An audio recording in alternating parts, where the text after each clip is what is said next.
ખ્યાતનામ ડોક્ટર કે જે એક જગ્યાએથી બીજી જગ્યાએ જાય તો એ હેલિકોપ્ટરમાં જાય એટલી એના સમયની કિંમત. અને એને એક વખત એક કોન્ફરન્સની અંદર બહાર જવાનું થયું, તો એના હેલિકોપ્ટરના ડ્રાઈવરને કીધું કે ભાઈ તું પ્લેન કાઢ, આપણે બે જણા જઈએ. સાંભળજો, બહુ સરસ વાર્તા છે. ક્યાંથી ક્યાં લઈ જાય છે જીવનને એ જોજો. અને પછી શું થયું, તો ડ્રાઈવરે કીધું કે હેલિકોપ્ટર ચાલુ ઉપડતું નથી, બગડ્યું લાગે છે. પેલા કીધું કે આપણી પાસે 2 થી 3 કલાકનો સમય છે ને આપણે પહોંચવું જરૂરી છે. જો નહીં પહોંચીએ ને તો કોન્ફરન્સ એટેન્ડ નહીં થાય તો લોચા પડશે. તો કે એવો રસ્તો શોધ કે હવે પ્લેન સિવાય ગાડીમાં જઈએ તો ગાડી જે છે 2 થી 3 કલાકની અંદર પહોંચાડે એવો કોઈ રસ્તો ખરો? એટલે પેલા ગૂગલ મેપ નાખ્યો અને જોયું તો એક સીધો રસ્તો હતો. એમાં કે ગાડીની આટલી સ્પીડે જઈએ તો આટલા સમયની અંદર પહોંચી શકાય છે. અને એટલે પેલા કીધું ચાલ ત્યારે ગાડી તૈયાર કરીને આ લોકો નીકળ્યા. ગૂગલ મેપ ઉપર નીકળ્યા. રસ્તામાં જતા જતા જતા જતા એક જંગલ આવ્યું. અને હવે શું થયું, તો હવે નેટવર્ક જતું રહ્યું. હવે નેટવર્ક ગયું એટલે ગૂગલ મેપ શું થઈ ગયો, બંધ થઈ ગયો. ગૂગલ મેપ બંધ થઈ ગયો, રસ્તો બતાવવાનો બંધ થઈ ગયો. પેલા આમથી આમ ભટકવા લાગ્યા. અને એમાં જેટલા કલાક એ લોકોને ત્યાં જવામાં લાગવાના હતા એ બધા એ રસ્તામાં જ થઈ ગયા.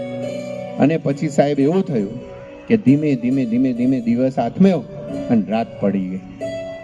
રાત પડી ગઈ એટલે પેલા ડોક્ટરને હવે ભૂખ લાગે છે. હવે તો એને ના કોન્ફરન્સની પડી છે, ના સ્ટેટસની પડી છે. એને કીધું કે ભાઈ ગાડી પાછી લઈ લે, જ્યાંથી લાયા છીએ ત્યાં ઘરે જવું પડશે.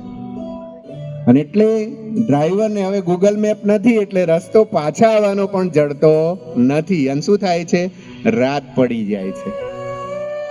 રાત પડી ગઈ એટલે પછી એ લોકો લાઇટના અજવાળામાં, ગાડીની લાઇટના અજવાળામાં આમથી તેમ ફરતા હોય છે. અને એક ઝૂંપડીની અંદર એક દીવો જલતો હોય છે ને એમને દેખાય છે. અને ત્યારે એ લોકો એ ઝૂંપડીમાં જાય છે. અને પછી એક ખેડૂત ખાવા બેઠો હોય છે ને પૂછે છે કે ભાઈ થોડુંક ખાવાનું મળશે અમને?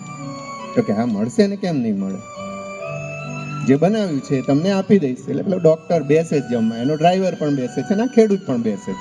જોજો હા, હવે ભગવાનની ગોઠવણ કેવી હોય છે ને એ પણ આ વાર્તા શીખવાડે છે. તો પેલો ખેડૂત જે છે ને એ જમતા જમતા ભગવાનને પ્રાર્થના કરતો હોય છે. એટલે પેલાને ડોક્ટર, જે ભણેલો માણસ હોય ને એને દરેક વાતમાં પહેલા શંકા જાય. એટલે ડોક્ટર પૂછે છે કે ભાઈ કોઈ અગવડ છે, એમ કે તકલીફ છે? તો કે ના ખેડૂત કે, તો કે તું ભગવાનને યાદ કરે છે? મેં તો આ દુનિયામાં એવું જોયું છે કે માણસ કંઈક દુઃખી હોય અથવા સ્વાર્થ હોય ત્યારે જ મોટા ભાગે ભગવાનને યાદ કરે છે. તો કે એવું? પણ કે મારે કોઈ તકલીફ નથી. છતાં પણ પેલા ડોક્ટરને એની ચહેરાની રેખાઓ જોઈને શંકા જાય છે. એટલે બીજી ત્રીજી વાર પૂછે છે. એટલે ના છૂટકે પછી પેલો ખેડૂત બોલે છે કે હા ભાઈ મારે તકલીફ છે. તો કે શું તકલીફ છે, બોલ ને. એટલે કે મારા છોકરાને એક બીમારી છે અને એ બીમારી એવી છે કે મેં ઘણા બધા ડોક્ટરોને બતાવ્યું પણ સાલું બધા ડોક્ટરો એમ કહે છે કે જો ડોક્ટર માર્ક આ કેસ હાથમાં પકડે ને તો મેળાઈ જાય તારો, બાકી મેળ આવે એવો નથી. એટલે કે મારી પાસે એની અપોઇન્ટમેન્ટ લઈ અને એની પાસે જવાય એટલા પૈસા નથી. અને એટલે હું ભગવાનને રોજ જમતી વખતે પ્રાર્થના કરું છું તું મારા દીકરાને સાચવજે. અને એને કરેલી આ પ્રાર્થના ભગવાન સાંભળે છે અને જોરદાર ગોઠવણ કરી ડોક્ટર માર્કને એના ઘરે લાવી દે છે. એટલે ક્યારેય ભગવાન તરફ કરેલી આપણી સાચા હૃદયની પ્રાર્થના, નિસ્વાર્થ ભાવે કરેલી પ્રાર્થના એળે જતી નથી. ડોક્ટર માર્ક ઉઠે છે, શોક થઈ જાય છે કે ક્યાં મારું ગૂગલ મેપનું બંધ થવું, હેલિકોપ્ટરનું બગડવું, રસ્તાનું ભટકવું, તારા ઘેર જમવા આવવું અને એના પછી તારા જ છોકરાને કેન્સર હોવું અને કે તું જેને શોધે છે ને એને ભગવાને તારી પ્રાર્થના સાંભળીને સામેથી તારા ઘરે મોકલ્યો છે. ચાલ ભાઈ હવે તારા દીકરાને લઈને તે અહીંથી બહાર જવાનો રસ્તો જોયો, ચાલ આપણે મારી હોસ્પિટલમાં જઈએ.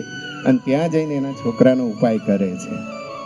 એટલે આપણે એવું માનીએ છીએ કે પરમાત્મા અથવા ઈશ્વર આપણું સાંભળતો નથી. તો એ આપણે જેટલું પણ મનસા વાચા કર્મણા, મનથી, વચનથી અને કર્મથી તમે જેટલું પણ બોલો છો, કરો છો, એ બધું એ સાંભળે છે. એટલે આજની સગવડ અને આજની અગવડ, આજનું સુખ અને દુઃખ એ ગઈકાલે કરેલા વિચારો અથવા માંગણીનું પરિણામ છે. આ જીવનમાં હંમેશા યાદ રાખવાનું, એ આવ્યું નથી, એ માગેલું છે.